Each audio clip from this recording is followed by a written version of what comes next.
Yes, the London Convention was actually made by Her Majesty the Queen in England, and it was on the 27th of February 1884, whereby this London Convention was annexed to the Republic of South Africa. This London Convention states that these are the articles of the Constitution of the Republic of South Africa.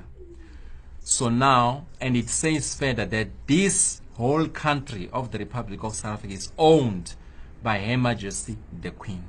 This is where we have a big problem, whereby these banks are also involved in defrauding people against their land, because they say this is a title deed of the whole Republic of South Africa, whereby any other person will not be entitled to any title deed, only to get a deed of transfer, because it says that all titles which may be granted or issued at any time by the Transvaal government in respect of land outside the boundary of South African Republic as defined in Article 1 shall be considered invalid and of no effect except insofar as any such grant or title relates to the lands that falls within the boundaries of the Republic of South Africa.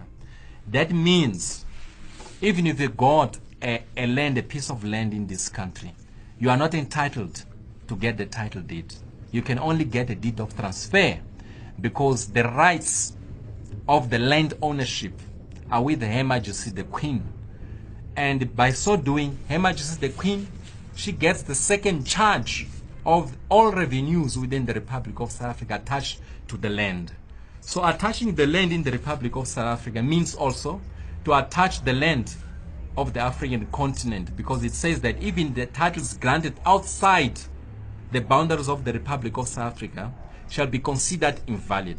So this extends from South Africa to all other African countries and other countries which are included according to this document.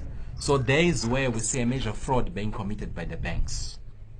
This has to do with the mineral rights in the Republic of South Africa or elsewhere in Africa, whereby because of this London Convention, nobody has the right to sell their mineral rights which are in the land, because Her Majesty the Queen, by the government of Britain, they have actually said that all the currencies in Africa are part of the gold standard policy, meaning that they are under the pound, because the pound is under the policy of the gold standard policy. So now it means that even if where the British government does not have gold, they own the gold under the land, which is attached to the London Convention as a title. So now because of that, you can't sell the product which is from the land. We mean your minerals, your copper, whatever is from there, unless you do it through the agencies of the British government, which is the Anglo-American corporations or Anglo-American PLC based in London.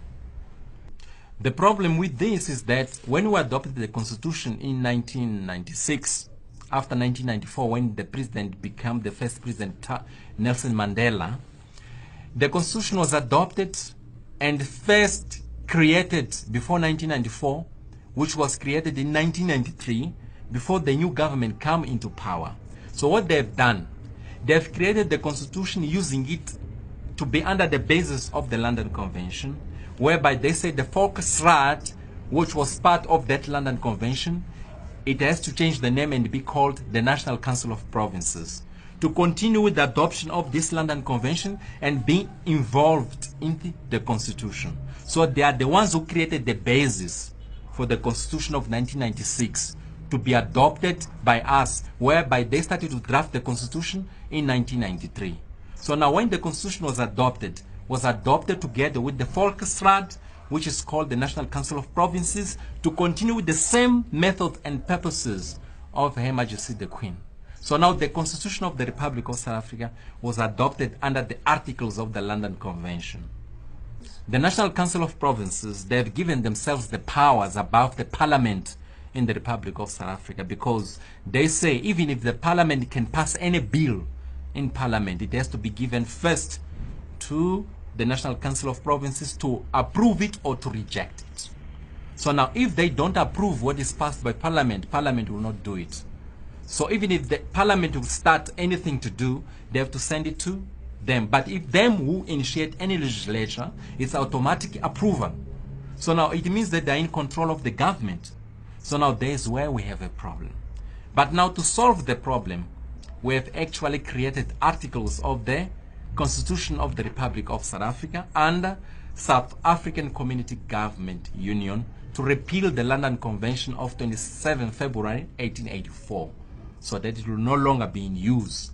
But now, this is an administrative process where, although it is repealed, the legacy of it is still continuing. It has actually been repealed in terms of the law because it's no longer being used, but repealed by South African Community Government Union.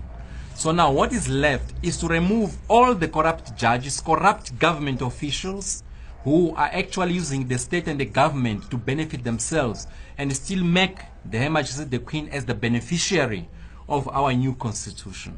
So now this is an administrative process whereby we're fighting against the syndicate, whereby we need that this matter be resolved as like today.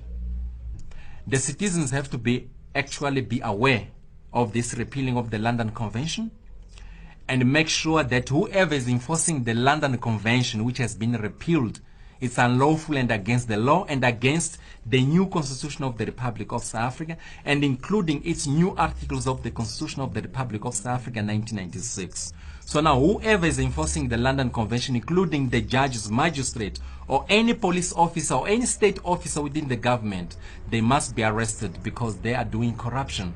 That's what we call it, the organized judicial crime corruption syndicate, which is killing the economy of our country and making so many people to suffer, because the amount involved here of our GDP is 600 billion rands. So now, but this money is being shared among the syndicate and the British councils and Her Majesty the Queen, even right now.